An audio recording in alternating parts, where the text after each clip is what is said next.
সন্ধেবেলা হলেই কেমন ভাজা জিনিস খেতে ইচ্ছে করে না? কার কার এমন ইচ্ছে হয়? আমার কিন্তু খুব ইচ্ছে করে। তো আজকে না বাড়িতে চিকেন নিয়ে আসা হয়েছে। চিকেন আনতে না আনতেই আগে কিন্তু আমি সলিড পিসগুলোকে সরিয়ে নিয়েছি। হ্যাঁ, সলিড পিস দিয়ে আজকে একটু পকোড়া বানাবো। তো দুপুরবেলা যখন চিকেন আনা হয়েছিল তখনই আমি এই চিকেন পকোড়ার জন্য চিকেনগুলোকে আগে ম্যারিনেট করে রেখে দিয়েছিলাম। আর পকোড়াটা কিন্তু আমি সন্ধ্যাবেলায় ভেজে খেয়েছি। রবিবারের বিকেল ছিল আর বরমশাই বাড়িতে ছিল। তো গরম গরম বানিয়ে নিলাম চিকেন পকোড়া আর একটু সঙ্গে র চা।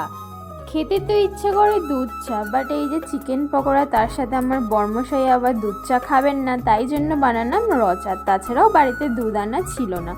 এই দুধ চা আর পকোড়ার যখন খেতে বসি না, তখন মনে পড়ে যায় বান্ধবীটার কথা। যখন আমি বাপের বাড়িতে ছিলাম, আমি আর আমার বান্ধবী দুজনে মিলে বেশ কয়েকবার এরকম চিকেন পকোড়ার সঙ্গে চা বানিয়ে খেতাম। সেই দিনগুলো খুব মিস করি এখানে এসে। আমি যখনই ওর বাড়িতে যাই তখনই কিন্তু ওর বাড়িতে গিয়ে চা খেতে ভুলি না।